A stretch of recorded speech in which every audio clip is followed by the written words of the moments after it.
સત્તાધારના વિજય બાપુની પ્રેમિકા ગીતાબેન વ્યાસનો વિવાદ હવે દિવસે ને દિવસે વકરી રહ્યો છે।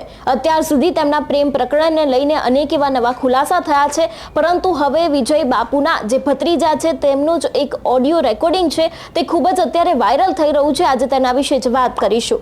નમસ્કાર, હું હંસિની અને તમે જોઈ રહ્યા છો નિર્ભય ન્યૂઝ। સત્તાધારના વિજય બાપુ પર અત્યાર સુધી અનેક એવા સવાલો ઉભા કરવામાં આવ્યા છે કે શું ખરેખર તેમના દ્વારા સત્તાધારની જમીનમાં કોઈ કૌભાંડ કરવામાં આવ્યો છે અને ખરેખર તેમના ગીતાબેન વ્યાસની સાથે કોઈ આડા સંબંધ છે કે કેમ। તેની સાથે જ આ જે વિષયને લઈને આજે એક સૌથી મોટો ખુલાસો સામે આવ્યો છે, જેમાં ભૂતળી દિગંબર આશ્રમમાં રહેતા વિજય ભગતના જે ભત્રીજા હરિગીરી છે તેમનો એક ઓડિયો રેકોર્ડિંગ છે નરેન્દ્ર બાપુ સાથેનો, તે ખૂબ જ વાયરલ થઈ રહ્યો છે। સૌથી પહેલા તો તે ઓડિયો રેકોર્ડિંગ સાંભળીએ કે જેમાં વિજય બાપુ અને ગીતાબેન વ્યાસ પ્રેમ પ્રકરણનો કઈ રીતે ખુલાસો થઈ રહ્યો છે। વિસાવદરમાં ભાવનગર વાળા મને બે ફેરું ભાવનગર ધક્કો ખોરે મારી ઉપર કેસ કર્યો છે। હા પણ તમારે એક એ તો અમે કહીએ છીએ કે આને મૂકી જો એટલે બધું રેડી બધું। હું તમને કહું કે મૂળ પ્રશ્ન તો શેનો છે ભાઈ? ગીતાબેન નો ગીતા છૂટી કરો ને એને શું કામ છે? એને તમારે નથી આપા ગીગાની 12 વર્ષ પહેલા કોને? વિજય બાપુને મેં તો આ બંધ કરો એટલે તે દી સંસારમાં આવીશો ને તમે પાછા? હા તો શું કીધું એને? મને કે એવું કઈ છે નહીં, બધાને વેમ છે। મેં તો તમે આપો, બીજું શું વેમ આખી દુનિયાને ન હોય ને। હા તો પણ હું થાકી ગયો ને એટલે તો હું સંસાર છોડીને બી આવ્યો, સંસારથી થાકી ગયો। કોઈ આનંદગીરી બાપુ એટલું જ કીધું કે તમે ધૂપિયું ઉપાડી લો અને જે છે એ સત્ય બોલી જાઓ, કલંક મિટાવી દો, પછી જિંદગીમાં કલંક નહીં લાગવા દેતા। કે ધૂપિયું નથી ઉપાડવું। કોણ કે? વિજય બાપુ, વિજય ભગત કે? પછી બીજું શું કરવાનું? આનંદગીરી બાપુ એટલે અત્યારે આ છે એ તમારે આ આનંદગીરી બાપુ કે ધૂપિયું ઉપાડી લો।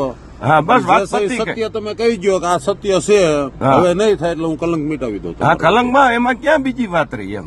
અને એ તો અમે દવા વખત કીધું ધૂપિયું ઉપાડવું નથી, ખાલી એમ તમે કહી દો ને, કારણ કે એને એ તો ખબર છે ને કે ધૂપિયું ઉપાડે હારા વાત નથી, એ તો એને ખબર પડે છે। હા એમ ધૂપિયું ઉપાડે હારા વાત નથી એમ એ તો એને ખબર છે। ન થાય ધૂપિયું, હા ઊંચું ન થાય એમ। આનંદગીરી બાપુ એ ક્યારે આ બધો લોસો હતો ને તઈ જ ગયા, હમણાં જ ગયા હતા। હમણાં અત્યારે ઓલા સાધુ સંતોની બેઠક જયારે પેલા 3 દિવસ એની પેલા 3 દિવસે તો ના પાડી ભગતે શું કીધું તું પેલું ઉપાડ્યું એમ? ધૂપિયું નથી ઉપાડવું। તમે પરમાણુ આનંદગીરી બાપુ કે તમે ધૂપિયું ઉપાડો, પરમાણુ હું આપું। હા બરોબર ઉપાડો એટલે હું જે દુનિયામાં 50 જણા ઉભા હોય 50 5 જણા એમ કે બાપુ આ પરમાણુ જોઈ, પરમાણુ હું બેઠા બેઠા અપાવી દેવું છે। પછી હું જઈ તમારે બીજું કે નહીં એ કે વાંદરાવ ને પરમાણુ નથી આપવું બાપુ કે કેને? બાપુ તો કોઈ પૂછવા આવે ને, જો તમારે હું તો સત્યના માર્ગે ઉભો છું, આયલો છું ને, હું તો એમ જ કઉ છું કે વિજય બાપુ પ્રમાણ નહીં આપે, આને નહીં છોડે તો એને છોડવું પડશે। હતાધાર હું વાત કરો છો? હતાધાર છોડવું પડશે? છોડવું જ પડે ને, તો પછી આમનામ રહી તો એ બાપુ આવે પછી ખબર પડે લાવવામાં હતા ને પછી વચ્ચે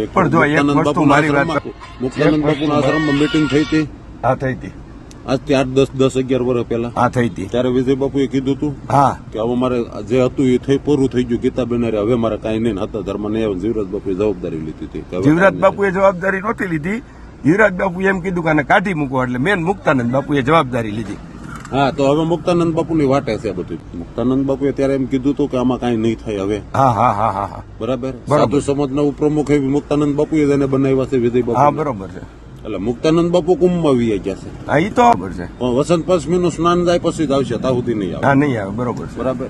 એટલે આ ચર્ચા થઈ છે, મુક્તાનંદ બાપુ એમ કીધું છે કે હું આવું પછી એનો રસ્તો શું છે હું પછી ખબર પડશે। સદાનંદ બાપુ અહીંયા આવ્યા હતા ને અમારા આશ્રમ અઠવાડિયે હોય। હા સદાનંદ બાપુ અઠવાડિયે પણ બાપુ ભેગા છે। હું તો દર્શન કરવા મેં ભાડ્યા તો હું તો નતું ગોતન ગયો, બોલાવ્યો પછી હું ગયો, નકર હું જાતે નહીં। આપણને હતા ધર્મ ના પાડી દીધી, હતા ધર્મ નહીં આવતો તું। કોણે કીધું તું? મને કોણે એવું કીધું? જીવરાજ બાપુ બીમાર હતા ને જયારે જીવરાજ બાપુ બીમાર હતા, જનકભાઈ ભનુભાઈ ની સેવામાં હતા।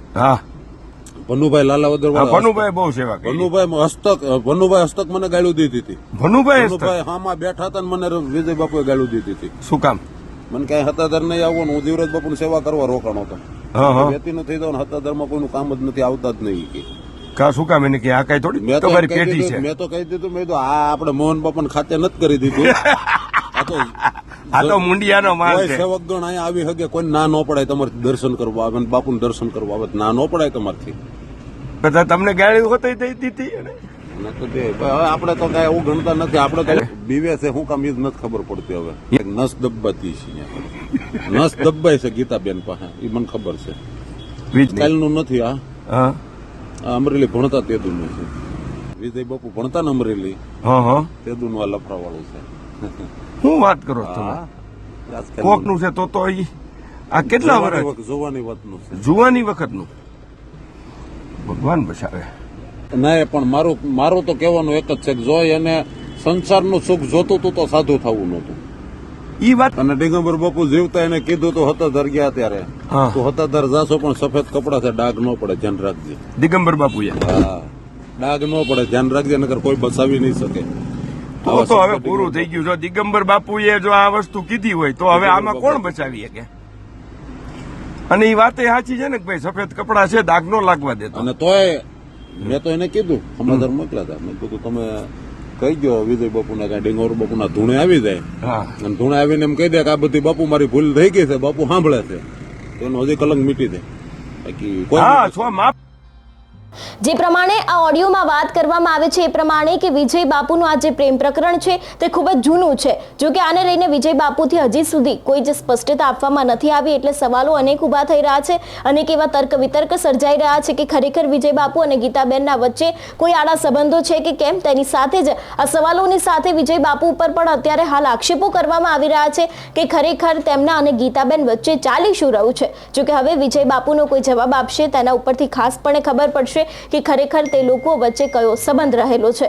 તમારું શું માનવું છે આ વિષયને લઈને અમને કમેન્ટ કરીને ચોક્કસ જણાવજો. તેની સાથે જ અમારી ચેનલ નિર્ભય ન્યૂઝને લાઇક, શેર અને સબસ્ક્રાઇબ કરવાનું ભૂલશો નહીં. નમસ્કાર.